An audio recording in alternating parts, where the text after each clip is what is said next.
Hi, this is Carla, and welcome back to There Might Be Cupcakes. I apologize for the long hiatus. I have been physically struggling. I got COVID and then proceeded to have it for an entire month. And then found out that COVID makes POTS much worse. Much worse. I feel like I have either been asleep, trying not to fall down, or feeling drunk ever since. And that was the beginning of October. Luckily, I have a marvelous cardiologist, and she's setting me up with referrals and testing galore. And good news, my book is now up for pre-order. I was so excited. My story, Holly Jolly Christmas, which I read for Last Christmas Horror, is in Antimony and Elder Lace Press's first volume of their 2-volume monster set, published under my maiden name, Carla Pettigrew, which I'm going to start podcasting under as well, because that's going to be my writing name. The cover is gorgeous, gorgeous, and the link for pre-order is in the show notes, and all over social media, Substack and Patreon. I've been a bragging. If you're a patron or a paid member of Substack, I'll be paying for your copy. So please email me at carla@theremightbecupcakes.com and confirm the email address for me to use for your order. Happy holidays! You deserve it for supporting me. I love you bunches. The other good news is that the podcast is now on the Internet Movie Database. How cool is that? The link is in the show notes. All I need to do is finish adding the special image and the show notes for each episode. I love it. It's so cool. If you feel so inclined, just like Podchaser, you can rate the podcast and each individual episode. Please help a lady out. One more item. I just guessed it on Buy Pumpkin podcast again. I love Princes so much. We talked for almost 2 hours about the really dark reality TV show The Two Coreys, starring Corey Haim and Corey Feldman. I think I'm going to listen to Feldman's autobiography, Choreography, and do a follow-up episode here. Princess is going to come on my podcast after the first of the year, and we're going to discuss our mutual lifelong love of books and how it has shaped us as people. The Two Coreys episode is on her Patreon for all levels. I highly recommend joining. Listening to her is like having a friend in your ears. It really is. It's very comforting. And she's so funny. Okay, so much good news, and it's so lovely to feel like being back and to be back, and I miss talking to you guys, and I missed writing the scripts, and I missed it a lot. It's that time again, time to go back to Victorian Christmas and their enjoyment of horror. Y'all have told me that these are your favorite episodes, so let's do this. The Victorian period is officially from 1837 to 1901, and if you hear that little clicking noise, it is not my Yule log fire. It is my dog Arlo, pacing back and forth, wondering why I turned his beloved air cleaner off. He has Ellie's little bed behind my chair, and the air cleaner is next to it, and the air cleaner comforts him. And I turned it off so I can record, and he is now discomfited, and so he is pacing. So you hear a little click, click, click, click, click. And it is not something wrong with my mic. I have not started a Yule fire. It's my anxious senior dog. I apologize. It's part of the ambiance. And now there is a whimpering puppy in the other room. Toby is crying because his daddy is busy doing something else, because daddy cannot hold him 24/7. Toby thinks he is tiny. Toby is a Staffy Pit mix. My dogs are as eccentric as I am. Anywho, where was I? The Victorian period is officially from 1837 to 1901. Why this period specifically? Because as I've discussed in previous episodes, so many of our current holiday traditions come from this period. Christmas cards and the custom of sending them through the mail, the Christmas tree, our idea of what Santa Claus looks like and sounds like, ho, ho, ho. Christmas carols, the Yule log, and caroling from house to house, and A Christmas Carol itself. And as I revealed in episode 47, The Goblin and the Paw, Santa Claus's current incarnation and A Christmas Carol come from the same place, an earlier short story of Charles Dickens. Go have a listen. Add to all that the Victorians' tradition of appreciating the darkest part of the year with my favorite genre, horror, and my friends, we have a perfect storm, don't we? But before I tell you today's story and about today's author, I have a current spooky Christmas story to tell you. You know, I've been celebrating my 5th anniversary in this, my 6th year, by revisiting my first 5 years of episodes. Well, you guys know all about my true ghost stories, experiences I have had, and the electronic voice phenomena I captured at the UVA Civil War Cemetery, and that's episode 35, Unexpected UVA Voices. Well, things are continuing to happen at the house. I see they're escalating. I heard wind chimes this morning. We don't own wind chimes. But that's not the Christmas story. Here it is. Dad brought over a small box of Christmas ornaments from my childhood last week for my little baby tree in my office. When I opened the box, on top was this laminated, wallet-sized photo of me and Santa when I was in high school. Our mall Santa was so realistic that I just had to go sit on his lap, and he was a complete doll about this 16-year-old coming over, standing in a line. It's a great photo, and I'd completely forgotten about it. Now let me mention, this cardboard box is shallow. It's no deeper than a box a laptop would come in. I can see the bottom through the ornaments. I looked in, I saw the photo, I got really excited, and I watched it disappear. It was there, and then it wasn't. Now, I do have brain fog as a symptom of POTS, as a symptom of Ehlers-Danlos, and as a symptom of fibromyalgia, so it's compounded times 3. So I knew it was marginally possible that it had fallen out of the box and I'd missed it. So my husband tore apart the chair I'd been sitting in and looked under it, and I took everything out of the box, and I shook out my clothing, everything we could do. No dogs were in the office. The photo was gone. So the only thing I could assume is what I saw. It had disappeared. I had read about other experiences like this on the Glitch in the Matrix subreddit, and if you remember, I have had another experience like this with my car keys in high school, episode 4, and Things That Go Bump in the Night, where they disappeared out of my hand in front of me and my best friend, were gone for 20 minutes or so, and then fell from the inside roof of the car like that scene in Poltergeist, you know, where all the objects that belonged to the people that were buried just fell out of the ceiling in the house. So it was not out of the realm of my experience for something to go poof. But this was upsetting. I mean, watched it disappear. I opened the box several times over the past week, including yesterday morning, to check for the photo ornament. Not there. I opened the box yesterday evening to put ornaments on the tree, and the photo was on top of all the ornaments, like it had been placed there. I'm still kind of spooked. I don't know if it's a so-called glitch in the Matrix, and it went somewhere else for a little while, or if whatever haunts this house is messing with me. But if it's the latter, that's kind of a step too far. I ordered some sage. It should be here soon, and we'll see. So, now that I've told you my modern Christmas scary story, and I've kind of got chills, here's your Victorian one for this episode, written by a female author this time. Ada Busson was an English author known for her ghost stories. It's Buisson. Unfortunately, Ada died at the ghastly early age of 27.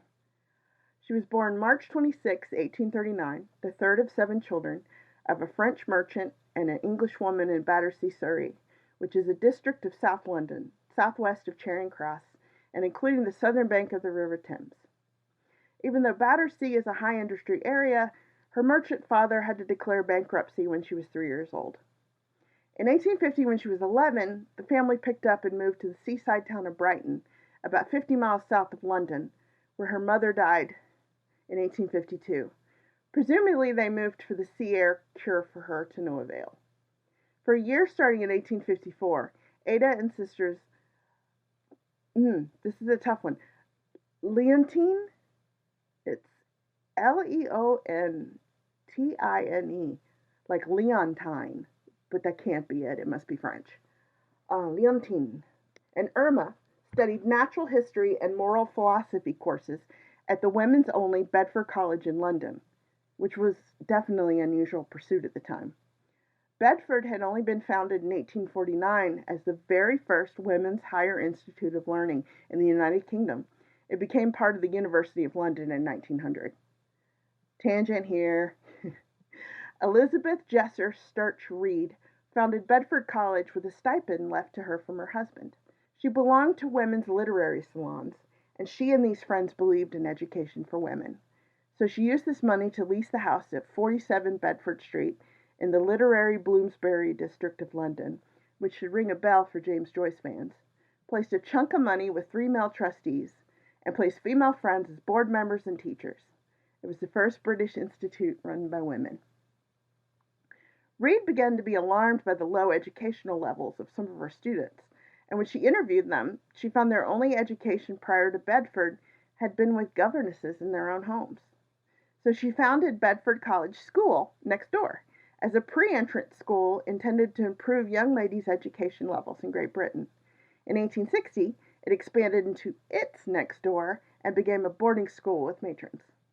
Women helping women, and educational improvements. Who knows how many wonderful minds came out of those schools, besides Ada and her sister Leontine, who became a teacher, suffragist, and trade organizer in Australia. I had to make that tangent. Okay, back to Victorian Yule. While she was alive, Ada published one novel, Put to the Test, in 1865 when she was 26, a year before she died. The rest of her work was published after her death. A second novel, A Terrible Wrong, and short stories published in Belgravia magazine by her friend and fellow writer, Mary Elizabeth Braddon.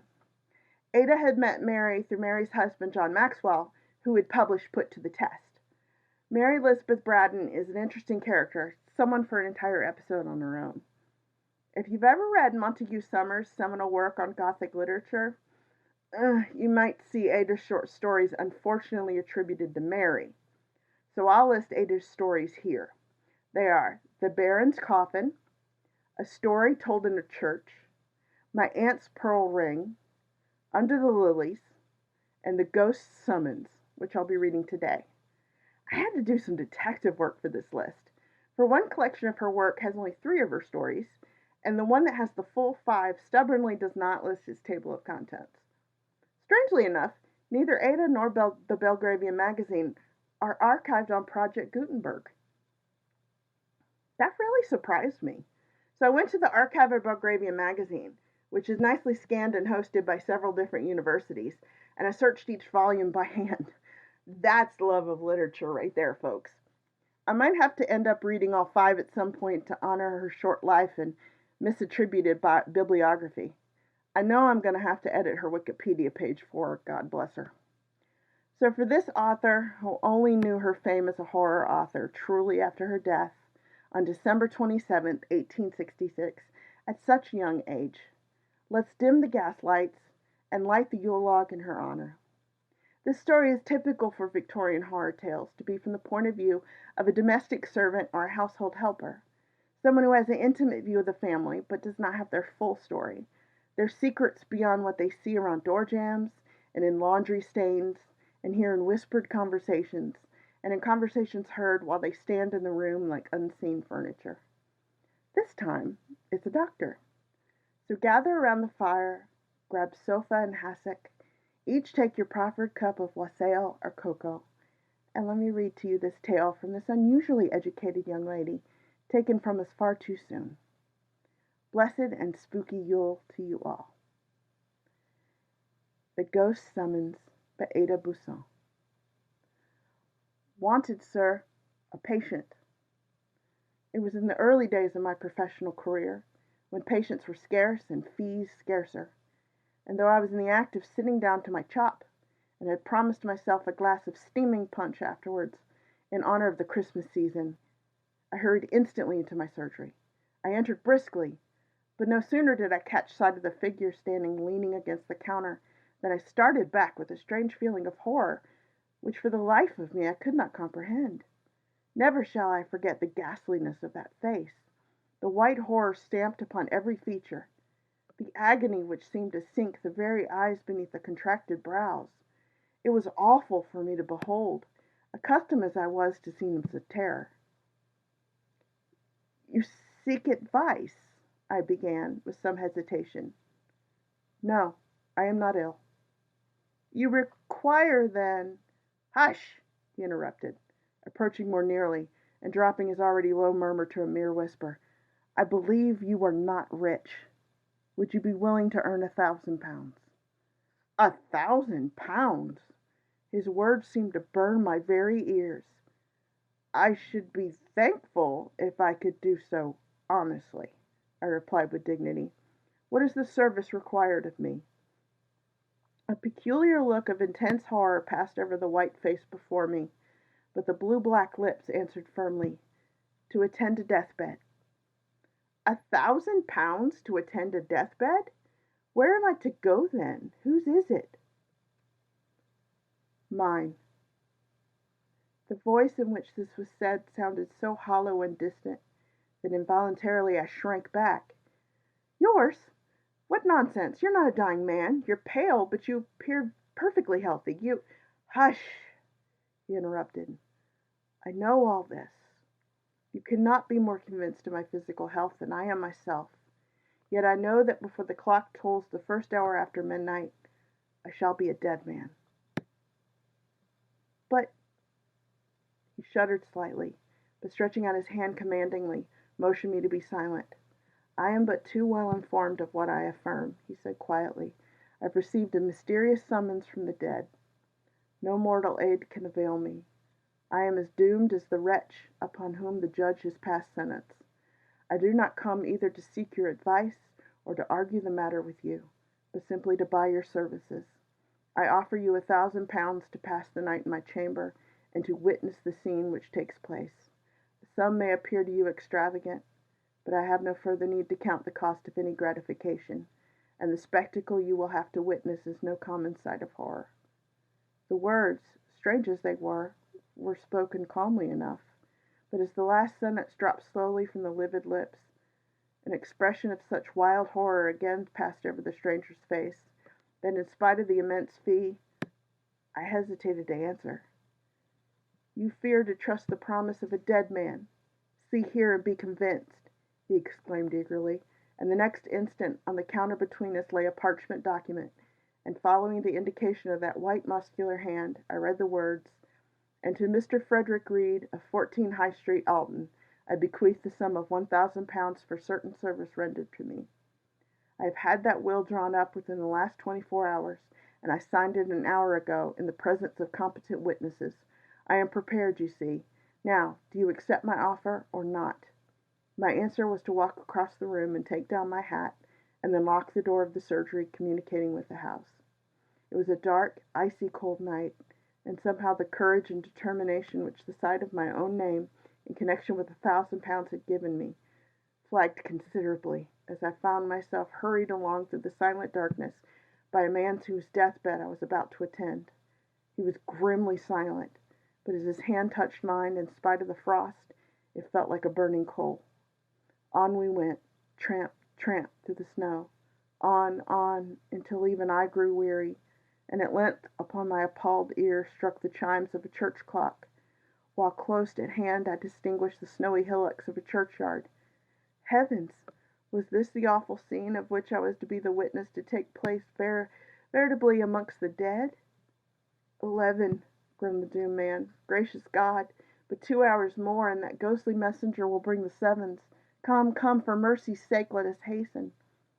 There was but a short road separating us now from a wall which surrounded a large mansion, and along this we hastened until we reached a small door.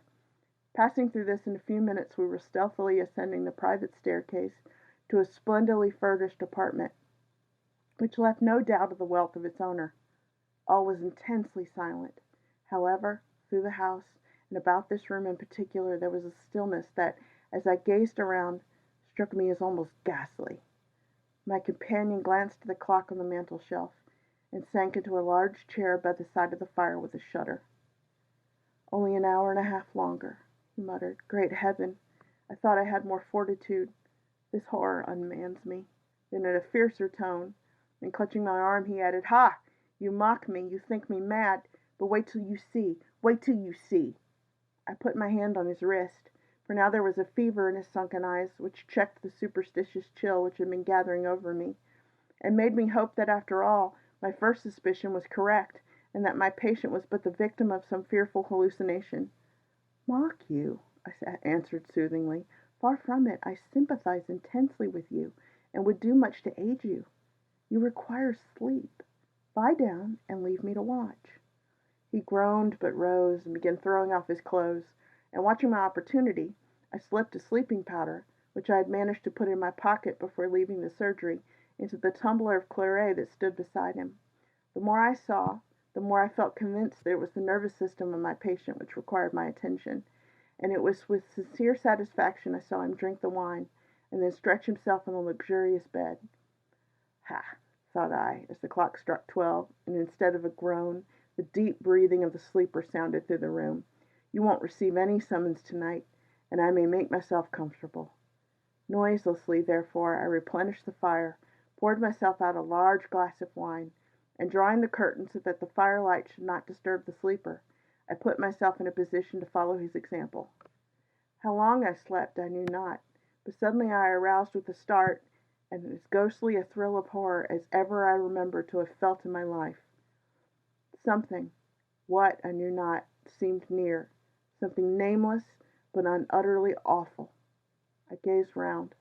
The fire emitted a faint blue glow, just sufficient to enable me to see that the room was exactly the same as when I fell asleep, but that the long hand of the clock wanted but 5 minutes of the mysterious hour which was to be the death moment of the summoned man.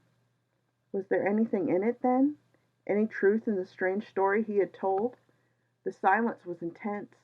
I could not even hear a breath from the bed, and I was about to rise and approach, when again that awful horror seized me, and at the same moment my eye fell upon the mirror opposite the door, and I saw— Great Heaven! That awful shape, that ghastly mockery of what had been humanity. Was it really a messenger from the buried, quiet dead? It stood there in visible death clothes, but the awful face was ghastly with corruption, and the sunken eyes gleamed forth a green glassy glare, which seemed a veritable blast from the infernal fires below. To move or utter a sound in that hideous presence was impossible, and like a statue I sat and saw that horrid shape move slowly towards the bed. What was the awful scene enacted there I know not. I heard nothing, except a low, stifled, agonized groan, and I saw the shadow of that ghastly messenger bending over the bed. Whether it was some dreadful but wordless sentence its breathless lips conveyed as it stood there, I know not, but for an instant the shadow of a claw-like hand, from which the third finger was missing, appeared extended over the doomed man's head, and then, as the clock struck one clear silvery stroke, it fell, and a wild shriek rang through the room, a death shriek. I am not given to fainting, but I certainly confess that the next 10 minutes of my existence was a cold blank.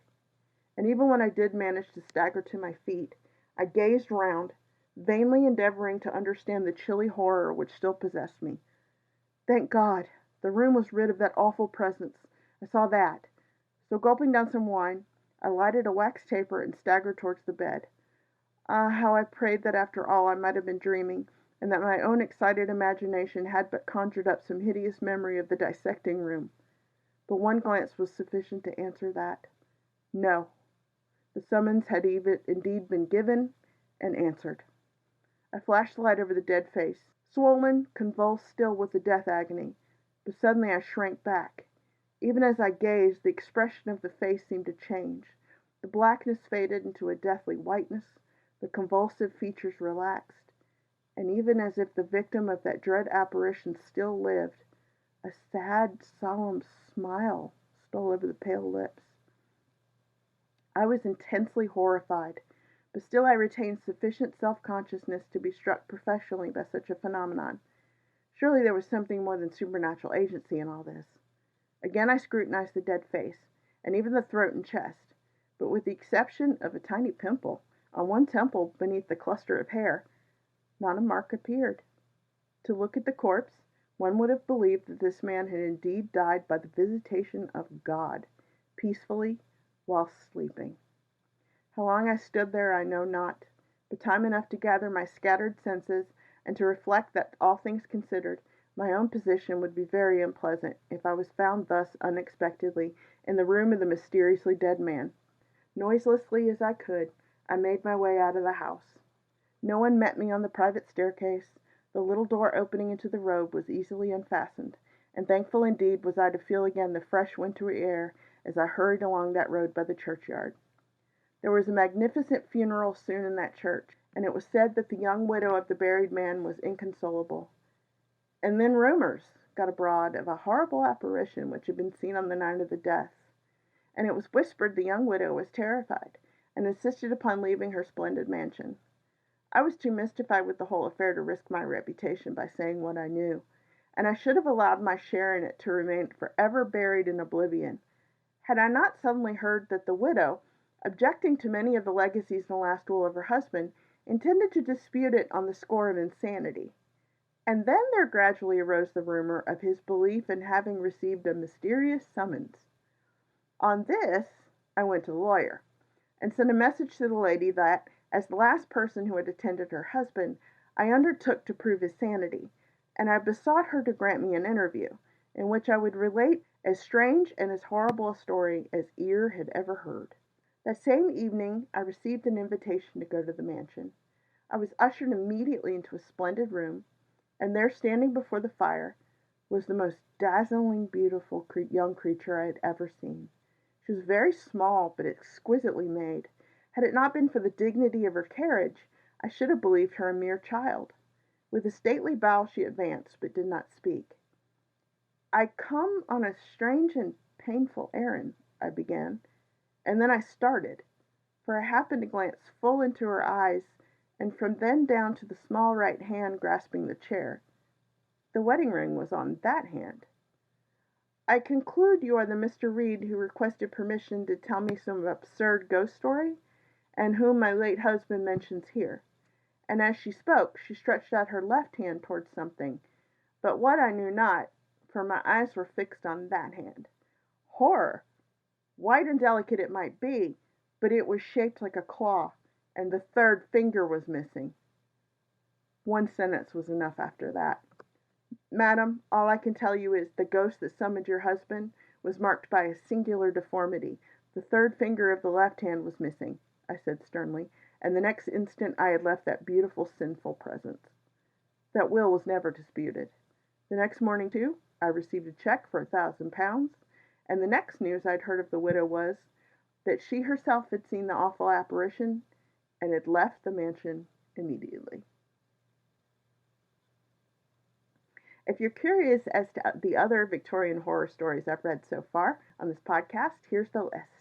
A School Story by M.R. James, The Open Window by Saki, The Story of the Goblins Who Stole a Sexton by Charles Dickens, The Monkey's Paw by W.W. Jacobs, one of my favorites, The Doll's Ghost by F. Marion Crawford, The Phantom Coach by Amelia B. Edwards, The Old Nurse's Story by Elizabeth Gaskell, another from the viewpoint of the Help, and Man-Sized in Marble by E. Nesbit. See you soon for more Yule horror, for more House of Leaves, for the beginning of Buffy the Vampire Slayer, and for more looking back at my first 5 years. I have a sequel to one of my favorite episodes, number 21, 9 Days in 2 Car Seats, to tell you all about what Susan Smith has been up to since she's been incarcerated. Hint, she's still dangerous. See you after my echocardiogram on Thursday. Love you.